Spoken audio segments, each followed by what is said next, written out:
Hello, everyone. Hello, everyone, and all of those who are connected right now online. Europe at a turning point. How many times have you heard about this over the years, right? Are we at a turning point? How do we invest, innovate, and lead as Europe? And if Mario Draghi is to be believed, he came out with a report for the Commission across the street here in Brussels that called for strong changes, for more innovation, more competitiveness.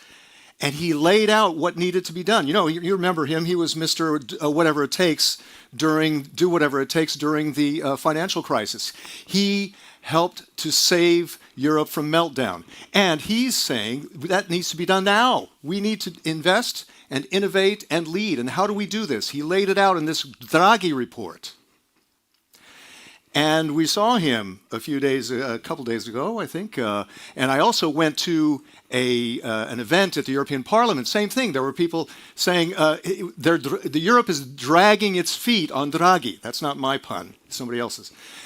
This is the issue. How do we change this? And that is what we're talking about today in this Euronews debate. So before I get to my guests, what we're going to do is we're going to do a state of play. Then we're going to talk about investment. We're going to talk about skill building, regulation, and then Q&A with you. So with you and also those of you who are connected live streaming. And then at the end we do a lightning round. So be ready. Tech tips. Yes, we're live streamed. Online questions in the chat, please. We also have a roaming mic for those of you here.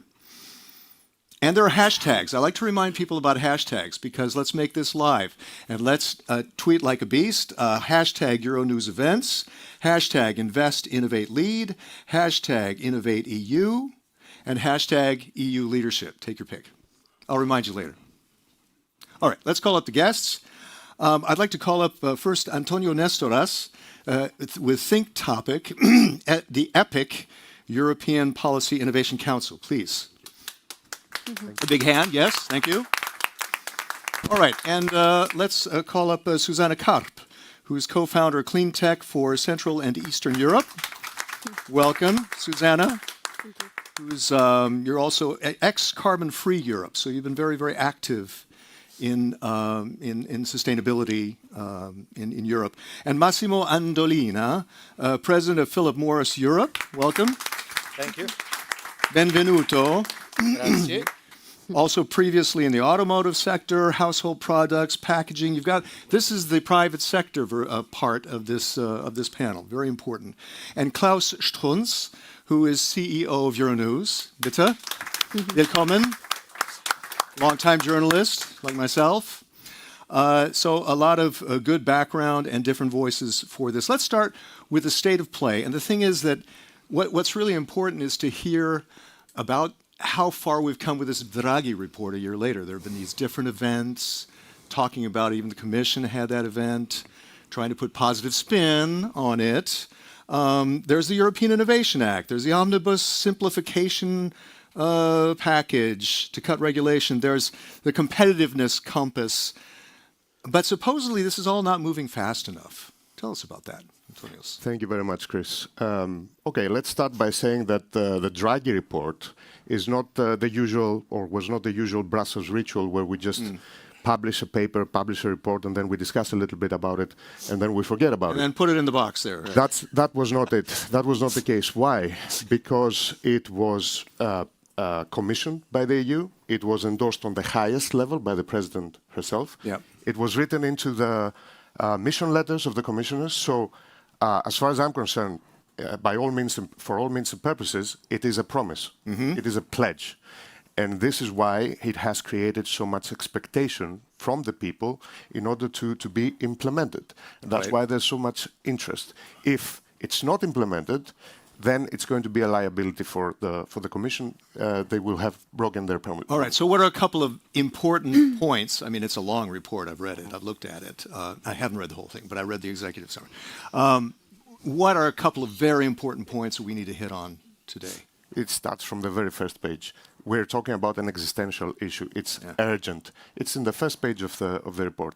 And I mean, the most important thing of all is energy. Energy is a foundational sector because it creates the conditions for all the other sectors to become more competitive if there are affordable energy prices. Yep. And we see that in those sectors, things are not moving as fast as they should. The man himself yesterday told that we cannot wait any longer. The companies, the workers, the people, I would add, they cannot wait any longer. What else? Critical raw materials, mining, these are all the backbone of the industrial economy, and we need to go faster for that as well. Right, and he talks about skills too, I think, right? There's a skills gap out there. Skills, there's also a skills gap, there's also a researchers gap, and the conditions are favorable for Europe to attract even more talent. There are specific policies also for attracting researchers and attracting talent and attracting skilled workers. I don't see the urgency in what the Commission is doing. It's lacking urgency, and I think that this is also what Draghi is saying again and again, also yesterday in the event with the Commission. Right, and let's see. Now you have, with your organization, you now have a Draghi index, right? Tell us about that. How does that work?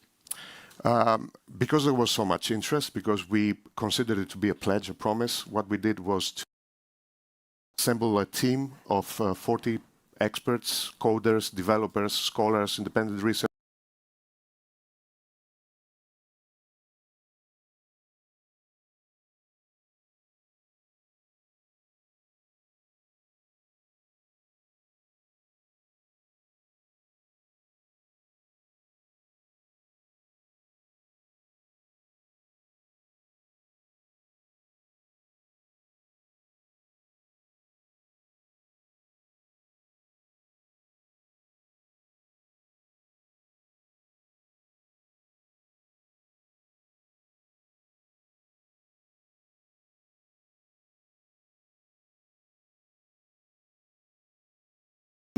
Then we go to skill building and then regulation. So try to keep it sort of compartmentalized, part by part. Yeah, Antonio, continue. 1, 2, 3. Okay, this works.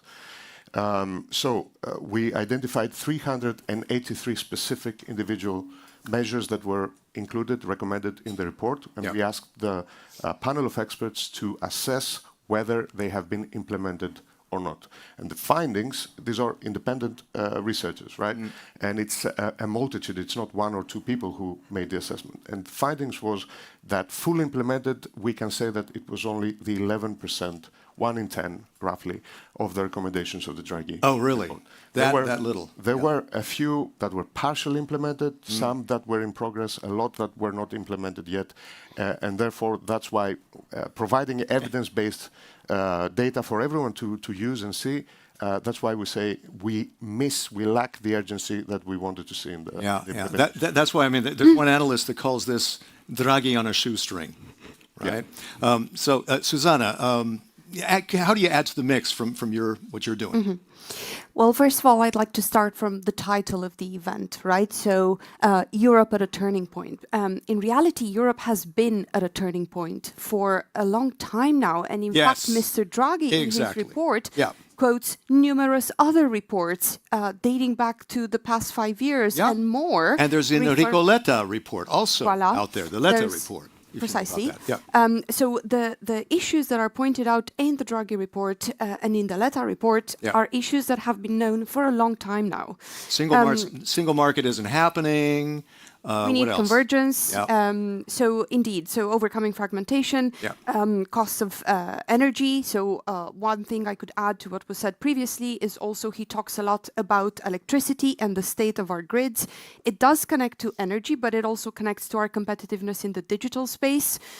So effectively, if we're going to compete in all basically the major sectors in which the global competitiveness race is happening, we need to revamp the state of our grids.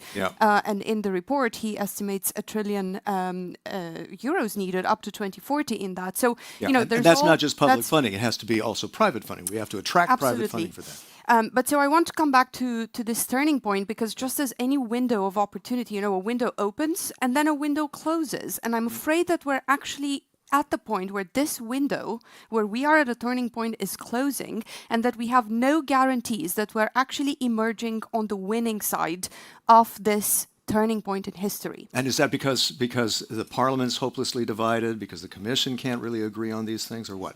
That's because we haven't had a fundamental shift in perspective that the Letta report points towards, as well as the Draghi report, precisely to think of our single market in a different way, right? So let's just take last year as the example, because last year the European Union had 1% GDP growth, which is considered quite small. Pretty weak, yeah. Weak.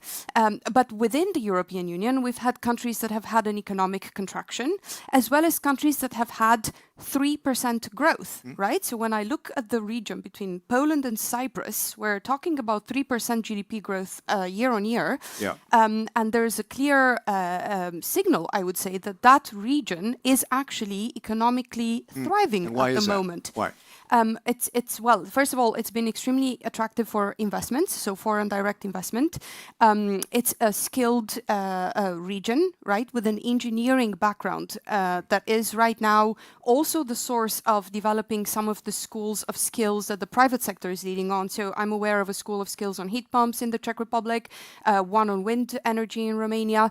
And so, so the region has this sort of adaptability. So there's a varying state of play across the EU, actually, as far as what... Except Brussels is not fully engaging with that, right? Okay. So when I am to look at, so I've just analyzed, sort of where is Innovation Fund money going? I've looked at the EIB loans for the past 5 years. Well, out of the past 5 years, only 9% of these loans have gone to this region that is economically growing, that has the skilled labor force and the potential to provide quick upskilling.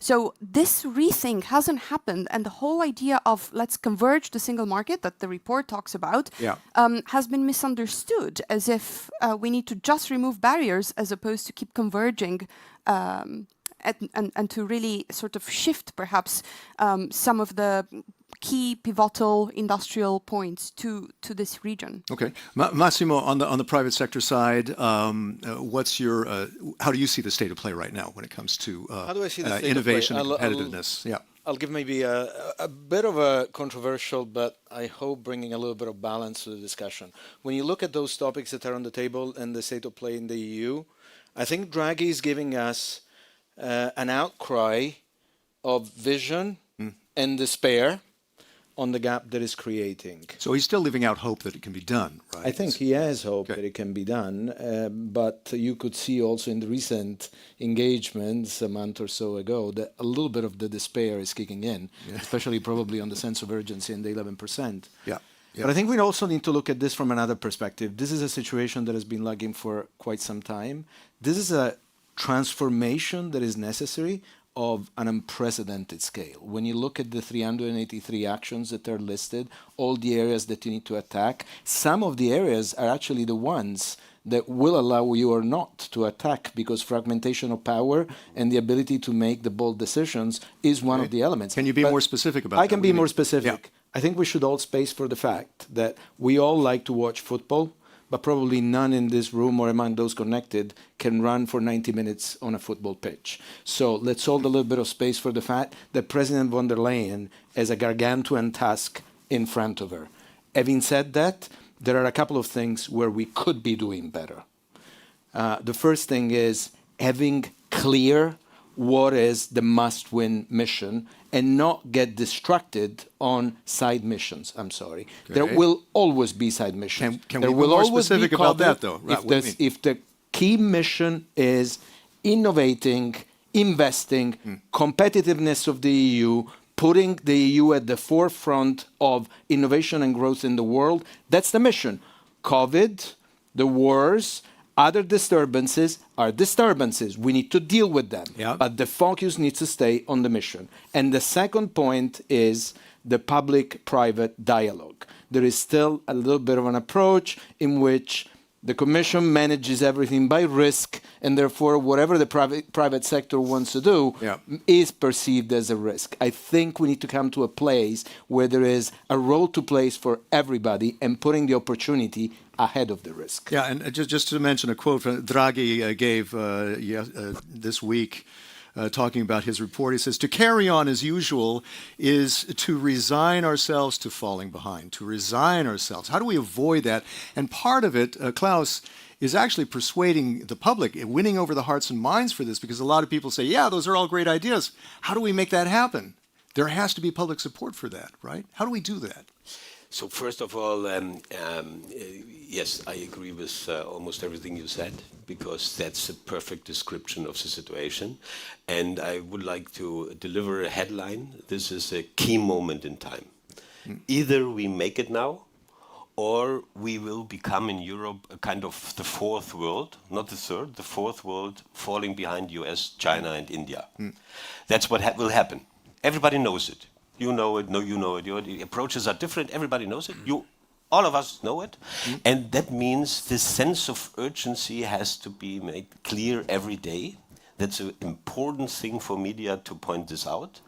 And the second thing is, and that's a bit maybe a surprise, because normally journalists are seen as this total critical people who are only put criticism on things, who see politicians as a failure in advance and something like that. And I would like to inspire all of us to see the positive things as well. I heard you. It's easy to attack Ursula von der Leyen from morning to evening. I would have 20 commentaries every day against her, of course, with good reasons, with good points, with arguments, with your support. Maybe it would be easy to do this. Sometimes we do it, but we have to make ourselves clear that Europe is by heart, really, and in the core, a strong unity of very, very fascinating and strong countries. And we have to celebrate our successes as well. I have an example from Germany. In Germany, and even I didn't know it as a German, there are 1,415 world market leading companies. Yeah. How many people know that?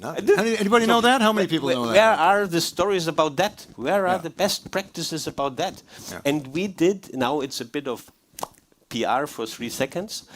We did a decision here in the editorial team of Euronews. We want, of course, being the critical partner, pointing out the challenges and delivering constructive things. You got to, But we want to be also the platform for the successes. And so we will start in November a series of a new format, a weekly format, only portraying success stories of Europe. It's called Made in Europe Success Stories, as easy as it is. And we want to show our audience there is something we can be proud of. And we can learn from this examples, and we can take away a bit from this and a bit from this, and that's our puzzle for the future. And that has a lot to do with bringing forward the conversation between politics and private experiences in the market. We have to create, and we are the region of all the intellectuals in the history. We are in a way the inventors of a critical dialogue, of a forward-looking perspective-driven approach to things. And yet we are, honestly, and that's then the downside again, we are the biggest factory and we are the world market leaders in analyzing assessment centers, steering committees, another group, a court trial, another group, new people on the board, experts. Then the politician does not know what to decide because it's so complicated. Then he creates a group of 20 people to be the advisors. Then 2 years are over. And last remark from my side, it's not underlining the other systems. I think how the United States are acting now, it's fascinating because it's leadership not at its best, it's leadership at its top. It's a very radical thing of leadership without recognizing dissenting opinions. We are the godfathers of dissenting opinions, which is a strength, because you need a dissenting opinion to Yeah. come forward. But now, in the last few years, maybe it's a decade already, we are only celebrating the dissenting opinions, and that blocks us.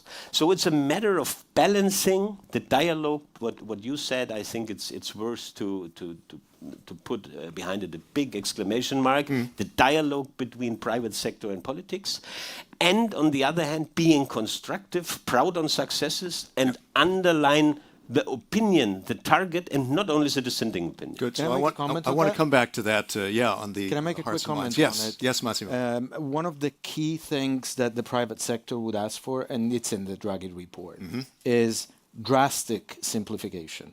If you look at my life today, and I'm not complaining about it, it's for all good purposes, right? Yeah. I'm spending probably 80% of my time looking at how are we going to do with 4 different directives that we need to deal with, right? CSRD, we're with the omnibus now, we're not even clear how we're going to go about it and all the rest. But that's fine, and it's good.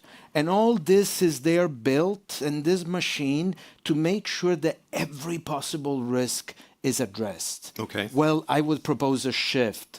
The ships were not built to keep them in the port. How about the Commission becomes the wind in the sails? And therefore, those 1,450 world-leading companies, how do we make them scale up, become bigger, become more successful? What about reinterpreting the role of the Commission in that way? Good point. Ganz kurz, yeah. I only want to add, you used the football metaphor. Yes. And what you're describing about your 80% of the usage of your time is like it would be on a football pitch. It's forbidden to pass to the left side. Then there is another obstacle. But the game is easy. There is a ball and a goal. And the ball should end up in the goal. And we put obstacles, and then you only can use your left foot or your right foot. And then it's so weird. So imagine a world championship based on these rules. It's a crazy new game, but very boring without goals. And that's what I think is on the table. And we want to be, and we could be, with the pan-European approach, the communication partner for all of this. Because we have made a decision here that even if we criticize, we try to come up with a constructive idea behind it. Right. Okay. Good. And that's maybe another interesting addition. Yeah, it's a good point. Susanna, you had something to add, right? Well, yes, that while we're pursuing simplification in the European Union, the geopolitical context that we're in is actually increasingly more complex by the year and as the years go by. And so I think there has to be a way to create a Made in Europe strategy that takes that into account, because it's not going to just happen. Made in Europe, it's not going to just happen without a strategy behind it, right? Because we know that on cost we're not competitive as such right now. Right. So that has to be taken into account. So I would add to this conversation that simplification, yes, but steered strategically so that we ensure supply chain resilience and transparency and understanding our supply chains so that we can identify where the risks are. And by deregulating too much, we lose exactly this visibility over the supply chain. Okay, we'll get to that. But it's important to get that done. You need investment, right? So I want to shift to the investment aspect. Absolutely. And the Invest EU fund from 2021 to 27 earmarked 47 billion for guarantees from the EU side, supposedly mobilizing up to 650 billion euros with the private sector on investment. How much have you seen of that? Well, it's interesting. So I'll just share one aspect about InvestEU, because we don't have numbers on that to answer directly. Right.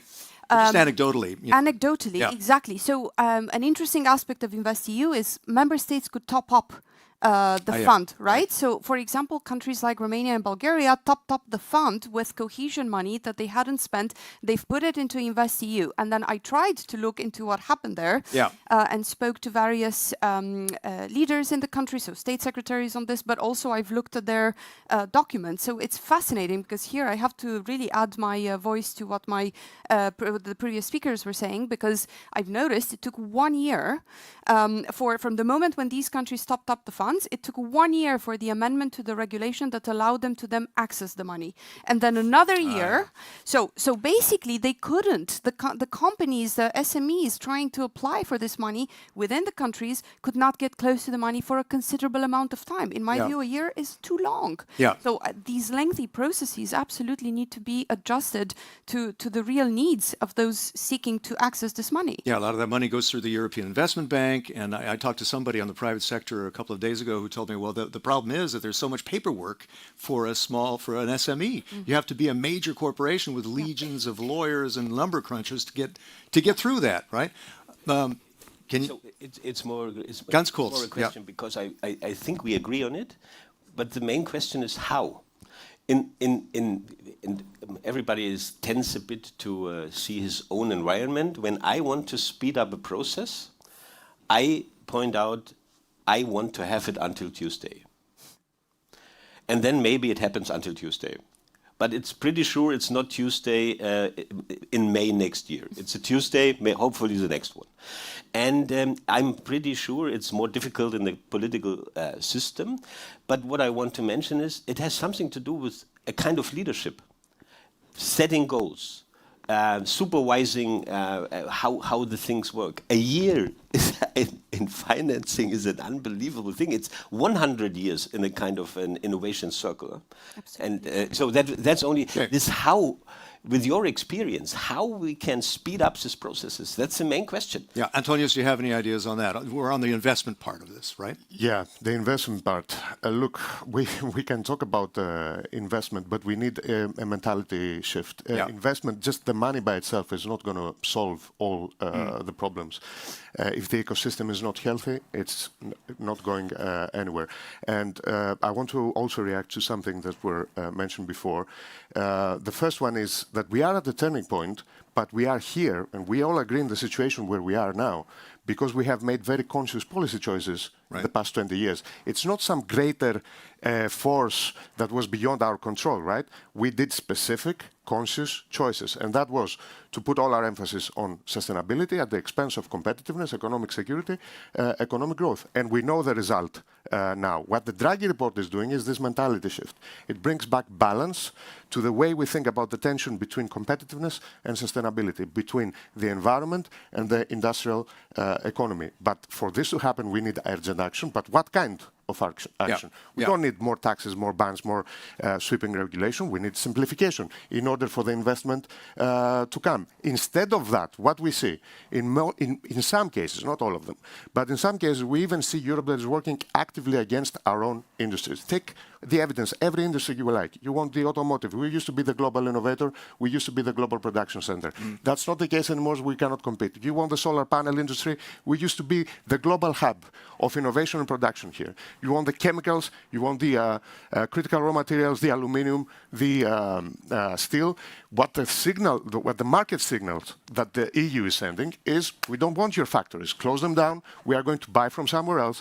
We are going to export our CO2 emission to a far distant place that has no environmental and no social standards. You want what else? Do you want to take even tobacco? Take even tobacco. We have Massimo here with us. We all agree, cigarettes are bad. So the whole industry invests billions and billions in innovating and creating high-tech, smoke-free products.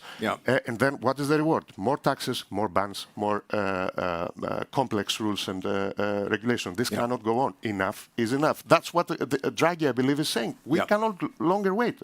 You know? So investment is not the panacea for everything, but we need to create also the fundamental conditions for the investment to take place, to innovate, to scale. You know, so this is what we. There's also a European competitiveness fund for 2028 to 34 that the European Commission has proposed 450 billion, including Research Horizon Europe, clean transition, decarbonization. So hopefully that's going to also help give a push. But can we move to skills now, because I'm kind of running out of time. The skills gap, because it's a major problem for a lot of different sectors. Let's go to Susanna on that first, because I think you've been to skills training schools, right, and seen how that's addressed the issue, right? Yes, indeed. So I visited clean tech schools of skills in the European Union. Right. And what I found extremely interesting is that they were actually originated by the private sector. And the reason they were originated by the private sector is because indeed regulation was not covering this aspect. And so the private sector can't wait forever for there to be sort of governmental institutions organizing this. And so they've started creating these schools of skills. And also the one I visited also carries out skilling throughout the world. So now that they are, skilling their own labor force, but then they're also sending the experts that they've created in Europe to skill so other participants to the labor market in South Africa, and so basically around the globe. So that is European leadership. Yeah. Now, I would also say that it's really positive that we have a commissioner for skills, and that there are proposals in that regard, right? So we are talking about the union of skills, and the idea that we would be recognizing each other's professional skills in a much faster way. Okay. The problem with the And making those skills recognizable across the EU. I know there's that effort yeah, as well. So that is really important because we've managed to do that with the formal level, right? With the extremely formal level. So let's say at university level and graduate level. But when you look at professional training, we are not exactly there yet. They're not perfectly translatable, and things also have a different timing. We were talking earlier about the need to speed up. Well, that applies to skilling as well, because we cannot wait for 6 years to have the skills that we need on the labor market. We need to devise these programs that are modular, 3 months, 3 months, 3 months, and then recognizable all across the EU. Right. So there's a shift in also what we need and how quickly we need to reach those that goal. Antonios, with your Draghi Observatory, your Draghi Implementation Index, where are skills on that index? Is that more than the 10% average or less? We are creating more subsets now, measures, Okay. and we will have more indexes, more data to present very soon. Okay. But I would like, on skills, on the skills topic, Yeah, skills. I would like to put emphasis on some little measure on the Draghi report that not many people know, and this is if you want skilled people, workers, top skilled workers, then you need also top teachers. And what happens now is that the European universities, for example, they cannot compete with the US universities because of salary. Let's face that's it. true, yeah. So there is a small recommendation in the Draghi report that says that we should create a position for top researchers, top professors that are, to put it very simply and bluntly, that are paid by the European Union budget. So it is competitive, the salary, and they can move freely within the European universities. They can have Jean Monnet chairs, the equivalent of a Jean Monnet chair. This is not very well known, but it is a fundamental policy that could change a lot, and it could attract talent in order to be able to teach new talent. Absolutely. Massimo, on the private sector side, I mean, it was interesting to hear from Susanna about the private sector taking the initiative.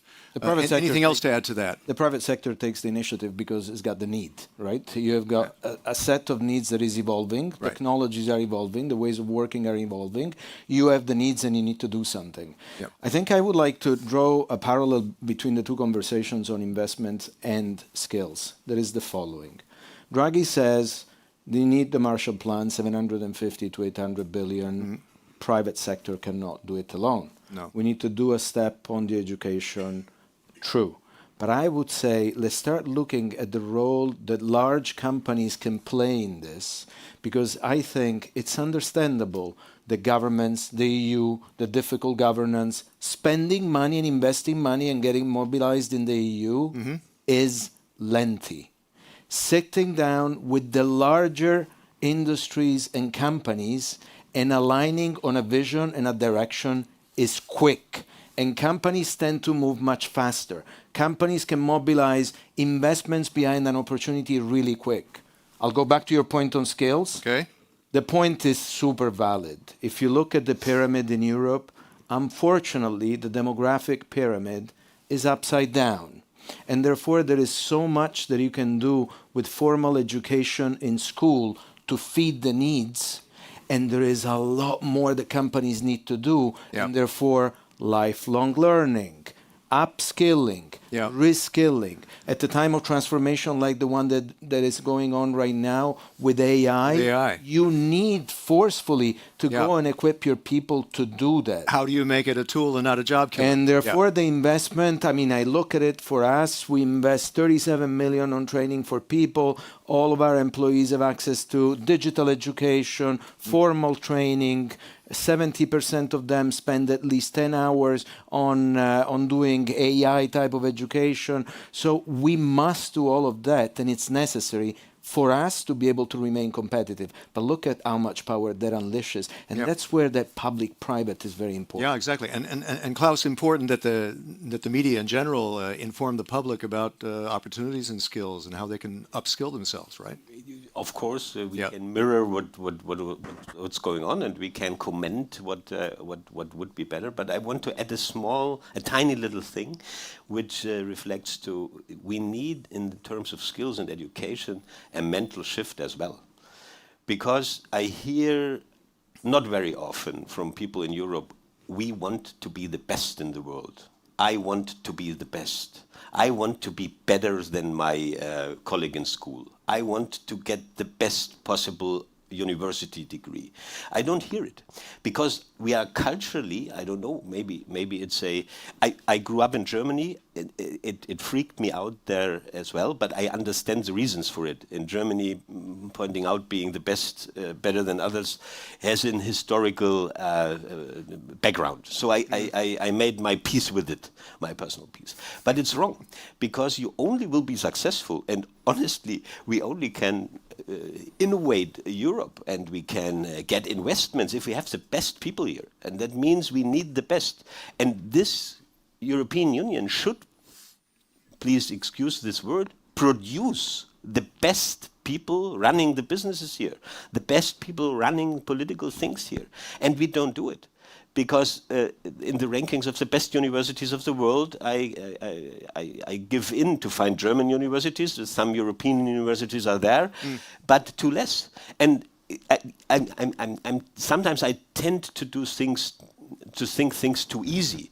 But maybe it's sometimes easier than politics is pretending to us. Because when we figure out AI is the future, that we should have done 10 years ago or 20 years ago. Yeah. We didn't. We recognized that others do it. We were laughing, ha, ha, ha, ha, and now we are the latest. So, but when we figure out that's our future market, then we need for that these skill sets of our people. And then we have to produce the people for that. So that requires means public create universities who deliver that and finance them. Public because and private. That's a well set investment. But it's so then it's difficult in the different countries. Then it's, I don't know, a lot of reasons. And we are again in this obstacle thing. But the mindset behind it is believe that it's not worse to say we want to be the best. And it's something good. I have to react to this. Go for it, Antonios, go ahead. Because, but we have to remember that this is a continent of great thinkers. It's a continent of scientists. It is a continent of innovators and explorers, you know. Nobel Prize winners. Nobel Prize winners. Of course, it's the birthplace of the Industrial Revolution, the stage for all sorts of scientific breakthroughs and advancements. On top of that, politically speaking, this is the place which the most bold political experiment in the history of the world has happened in the past 70 years, right?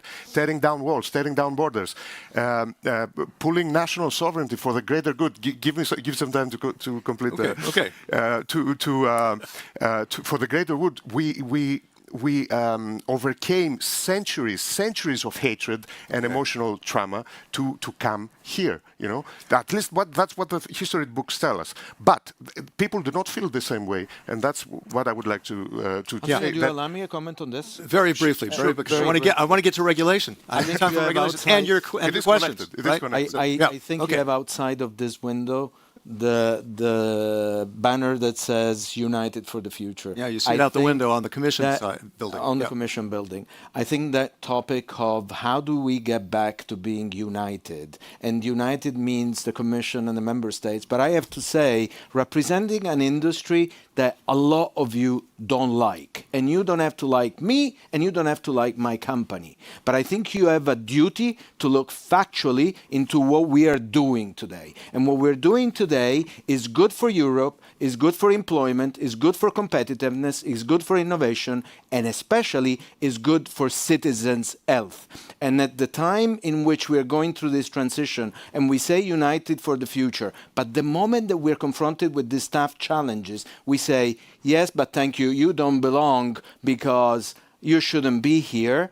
This is not united for the future. Okay, good. I think one other point I think on skills is, I think you've made the point we discussed, is that we can come forth with all kinds of innovations, but that innovation has to also be upscaled and Yes. made real in the private sector, in the So market. right now, we're really we are leaders in innovation, but only 1/3 of the way to the market, right? Yeah. So that is a bit the core issue. And so, what about the other 2/3? And so, Yeah. in the other 2/3, exactly, we need investment to move quickly. We need people, labor market, to be able to join, right? And so be upskilled in a relevant timeline. So I think that's really the crux of the matter, and that's the topic we've been pondering about for a year. Surely there have been some steps, but whether or not they will yield the right results, I mean, also we need to see it. I'm not fully convinced, because maybe just to come back to the example of the German companies, I think it's a really great one, because they all started, all the big success stories of Germany started as small and medium, so small family companies that then scale up to be medium, that then became global giants. Yep. And right now, what we have in place in Europe is completely overlooking the role of small and medium innovators in this wider game. So investments, when they, even when there are public funds, EU public funds, instead of going to, let's say, a small and medium electrolyzer producer, they will still go to a big company that's producing electrolyzers, Yeah. even if the two technologies, let's say, objectively speaking, putting them on the market, the one produced by the SME might actually be more competitive. But because we are risk averse in Europe, we tend to still give money to the bigger company, scaling that further. And so, we have situations like in Denmark, green hydrogen systems filed for bankruptcy. So there's a bit of this. We need to adopt the German model of growing the small and medium companies to the point where they can provide global leadership. So the 2/3 of the way. And I'd like to segue into regulation. That's the last part of this discussion. I want to make it, we're running out of time, and I want to get to your questions. So, for instance, how do you balance that? Because you don't want to rip out regulation. At the same time, you don't want to stifle innovation and competitiveness. How do you do that? Who wants to go first on I think this? if you Very look at quickly. it from my perspective, and I hold a lot of space for what you said, Susanna, before. I don't think we should deregulate. We should strike the balance. I think if we could call at least for a moratorium on it for a few years, and where we say if we add one, we're going to take one off the back of the industry, that would be tremendously helpful. I'm not even looking for deregulation, but could we call for a stabilization that allows us to focus on the major mission, that is not to solve all the risks in the world, but actually to boost the economy and the competitiveness of the continent. Yeah, Antonius, where are we on that regulation regarding the Draghi Index Observatory? I like the idea of the moratorium, but what I wanted to say is this, that we can talk a lot about the regulation over the past years and all the negatives that it had, or the positives. And the positives in this case is that we have managed to create the most socially responsible and the most environmentally aware value chain on the planet. Yes, in that respect too, I'm unapologetically European. European industry is creating the most sustainable, the fairest products in the world right now. So this is exactly why we need to support them in order to be more competitive abroad and in order to be able to scale innovation and so on. How? With simplification. Simplification, cheaper energy, affordable energy, and as I said, support to be able to compete in a very hostile environment. Yeah, it's a tough environment. A very important point about red tape and green tape. You want to talk about that? Yes, absolutely. I think the difference between red tape and green tape, makes a difference between simplification and smart simplification, because not any simplification will necessarily help the European Union, because as we've all agreed, these problems have been ongoing for a long time. So unfortunately, what I saw in the omnibuses is also we're scrapping away so very new legislation, right? So the CSRD is being modified. So now all these companies in tier 2 are no longer being reported on. They're not reporting on their supply, but that's where the supply chain risks are. So actually, we are ending up in a situation where for investors, they have less visibility and confidence in the European market, and they're now in a wait-and-see phase, which makes the investment environment rather conservative. And so that is a bit of the issue. It's we have holding it given back. exactly. So we've cut out the green tape, but the whole point of the green tape was to steer investment systemically in one direction, providing us with the information that we need. So in a sense, while I'm in favor of simplification for businesses, and all the examples I've brought forward today are exactly speaking of the hurdles, the timelines, I'm not in favor of the simplification that's been sort of really cutting out relevant information for investors. And by the way, imagine you're an investor investing in a small and medium enterprise, but this no longer reports, right? So your return on investment is decreasing because you can't report on it because it's not showing up then in other reports. So we have created Susanna, a problem. I agree with you, and I think we've had a lot of learnings from the CSRD journey. The CSRD journey, Corporate Social Responsibility Directive. Corporate Social Responsibility Directive, which in the beginning came like a punch in the stomach to all of us, right? And I think we were well positioned because we had already done a lot of work in the area of governance, sustainability, and so forth. So we were very well positioned. We have actually just published our second double materiality report, and the first one that is CSRD compliant. And we had an enormous amount of learnings that actually boosted productivity, that boosted competitiveness while doing the right things on sustainability. I think the right balance that we need to strike are maybe large companies are in a position to do so, and therefore let's give them a time to be able to do it. Large companies can do more. They can lead the value chains and drag them because obviously they control an entire supply chain under them, and by implementing things, they carry them. The role of large companies in this, in reskilling, is enormous, and we need to recognize that. And maybe let's give a little bit more time and a little bit less red tape to the small companies, to the startups, which is recognized already in the directive, in order to allow them to focus on what they're doing and be able to scale up. Okay, I got a question out here, and raise your hands if you have any others out there. Please, give your name and title. Thank you very, very much. My name is Max Schulman, representing here the agricultural sector, but also startups, I mean small and medium size. Very good. I think we have here a fundamental thing as well. We talk about EU level regulation and all of these, but the investments happens in the member states. Yeah, indeed. How do we actually engage and make sure that also there you have a more investment-friendly atmosphere in place? Yeah. Second thing, at least for the small and the medium-sized ones, I see that there is one challenge, and that is that some of the regulation is too short. We do not have the possibility to plan far ahead, and at least not to be able to get investments in when you only look at the time span of maybe 5 years, 7 at max, in many cases even shorter. How to make sure that this can also be rectified here so that we have a more secure investment possibility? And thirdly, how to take care of that for the small and the medium-sized companies, you can do a generation shift so that you do not kill the companies. Thank you. Okay, who would like to take one of those?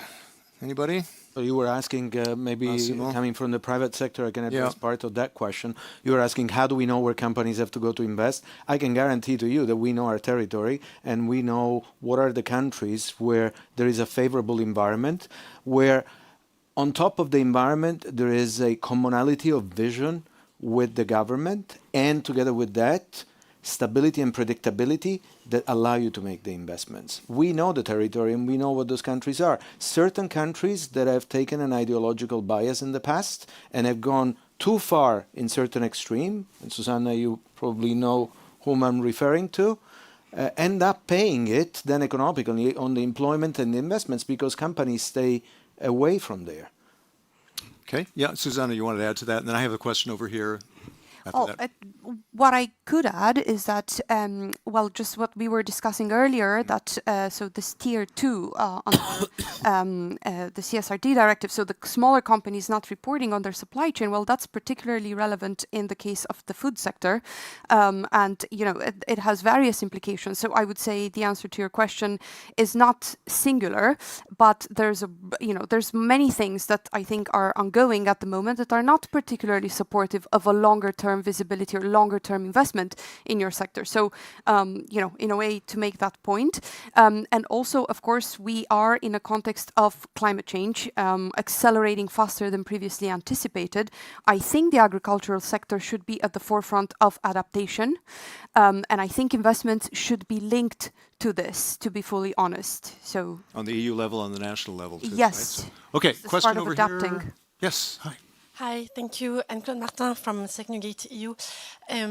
I was wondering whether the EU can afford to let big companies, not only US, but some from other parts of the world, when it comes to sovereignty, can we afford to leave those companies not invest in our companies which will prevent us from do more investment, innovate and lead?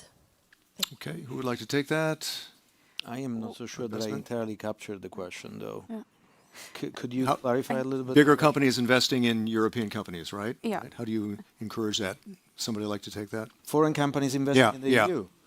Well, look, I can speak for my experience. It's an American company, and we are de facto super invested in the EU. We have developed practically all our intellectual property in the EU.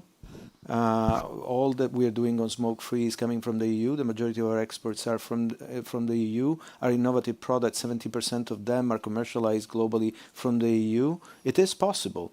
It is true, though, that if you don't make the environment attractive, and if you look at the current situation, especially with the US trying to force investment in, companies will look at it and will say, it's a tough environment from a regulatory standpoint, doing business.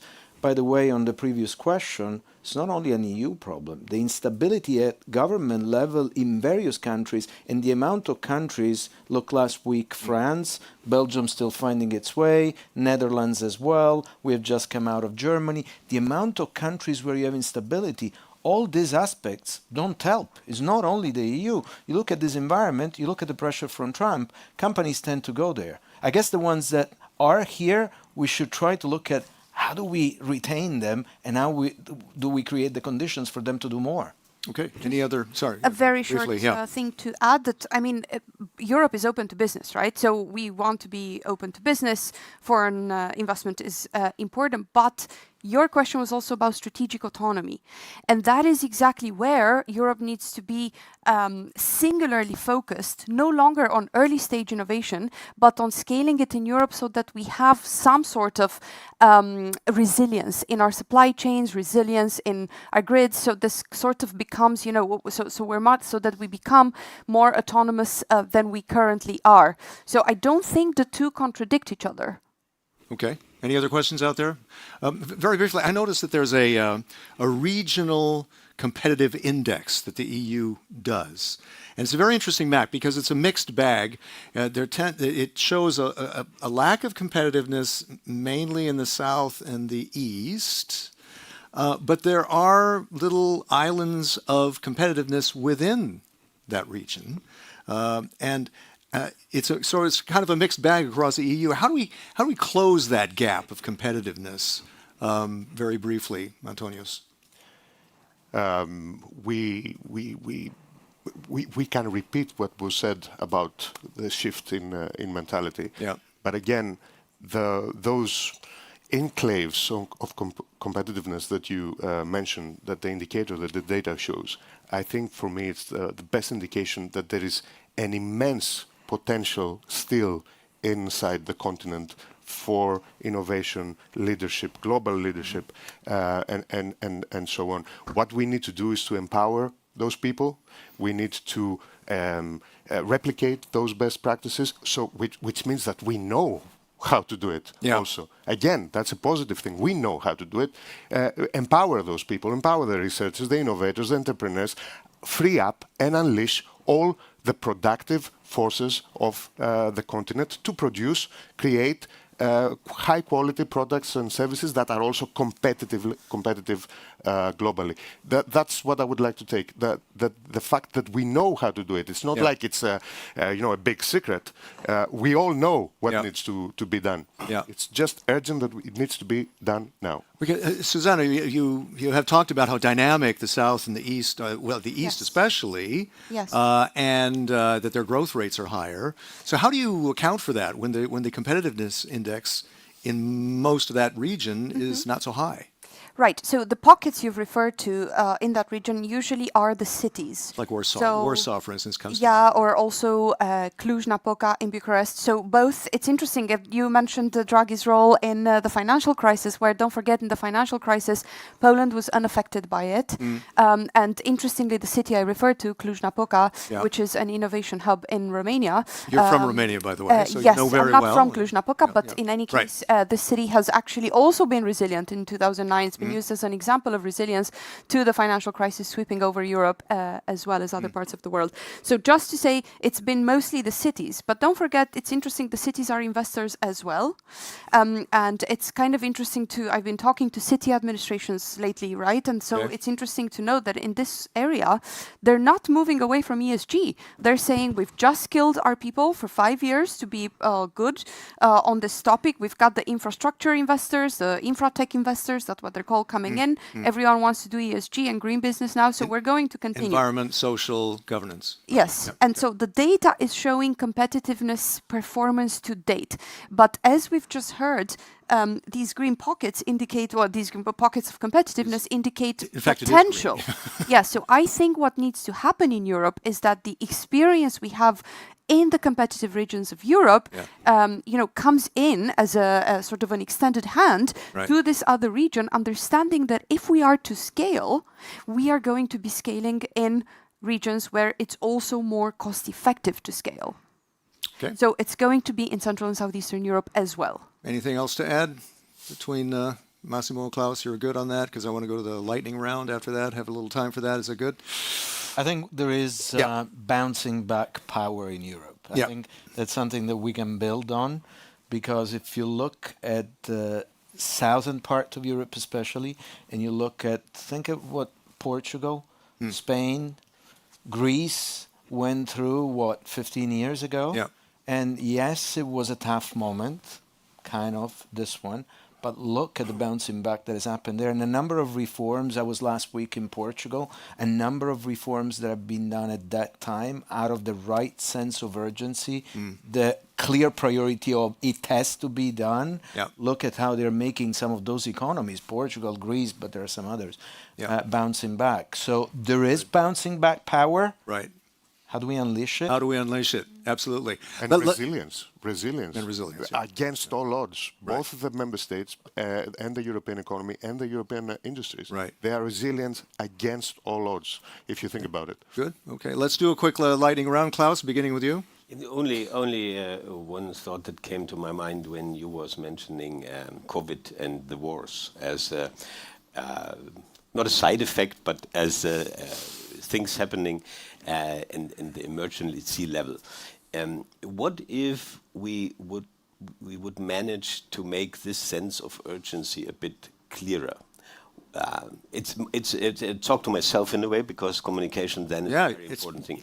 What do I mean? You play that role part. This EU is always good when there is a sense of urgency and a clear reason why. We have to do something against COVID because otherwise millions of people maybe die. That's a clear call to action. The wars, we have in a way a same situation. If we would not act against Russia, we lose big parts of all the things we stand for. So, what do you think this sense of urgency exists in a wider public in terms of competitiveness, economy, business as well? If yes, there is nothing to do. If no, we should figure out a plan how to do it. What will happen to a proud country like Germany, a proud region, continent like Europe, if we do not act now to make clear, because I sometimes have the feeling a lot of people think, well, nothing. Then maybe a lot of people drive electric cars, smoke no cigarettes like back then, and everything goes on like it is. But it is not like this. If we lose this match, a lot of things will change. We will not live like we are used to live. Yeah. Because the money is not there and the freedom is not there, and maybe we need a more clearer approach to this sense of urgency.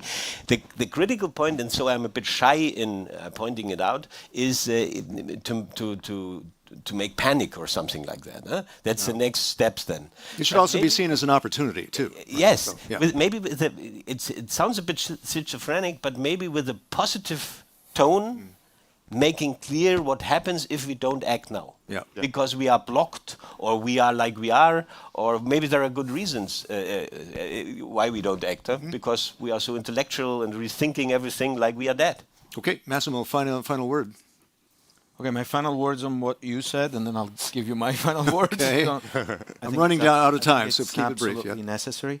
I think the objective of innovation, competitiveness, economic growth, employment needs to become central. That's the mission.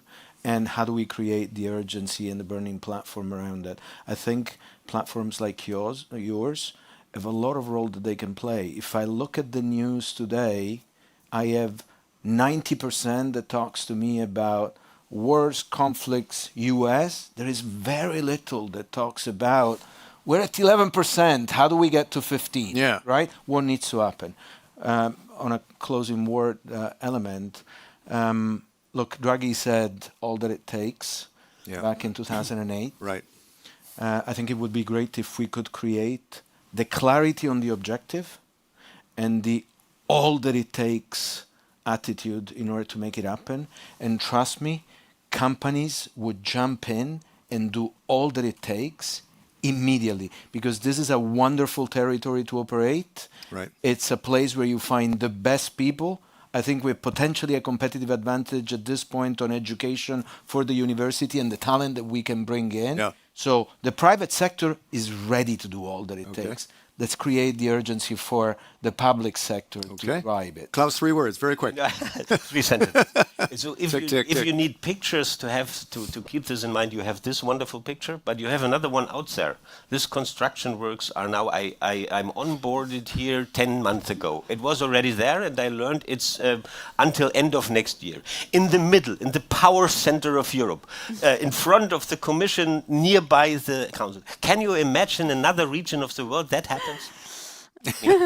So maybe that's the best metaphor. I can give you other examples. Work in progress. I can give you other examples of that. Susanna, final word. So we heard about urgency. We heard about all hands on deck, do whatever it takes.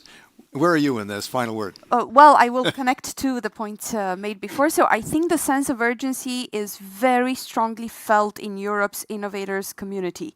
So when I go in the cleantech community, that sense of urgency is present. And they are struggling exactly with really long timelines on grant applications, not having the staff to apply because for these very fluffy application processes we've created in the European Union. However, what would I say to, let's say, turn this sense of urgency inside the innovators community into a wider sense of urgency without creating panic? What I would say is this. Look, China's been catching up to us up until now, but they're no longer playing catch up. And so for us to avoid that Europe ends up playing catch up for the foreseeable decades, we need to now address with urgency the needs of this community, of the innovators community, looking to scale in Europe. Mario Draghi couldn't agree with you more. Yes, Antonio, final I'll word. do you a favor because we don't have time, and I will give you just a headline. Okay, good. The future is written as we speak. And we have to agree that we either design the future here, or we accept that it will be written in the United States and China. And we will just become an endless open museum of the past. Museum of the Past. You heard it here, Euronews. Europe at a turning point. How do we act on that? We've heard some solutions. Let's see how how that plays out. Stay tuned to this because there's lots of more information on Euronews, on TV, on social networks, and on .com.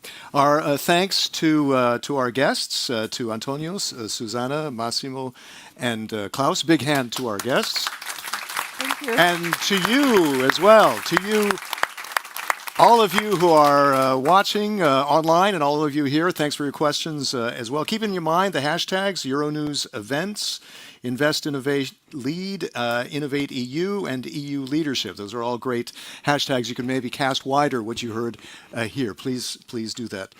I think that's it. I'm Chris Burns. Thanks for watching. See you next time. Thank you.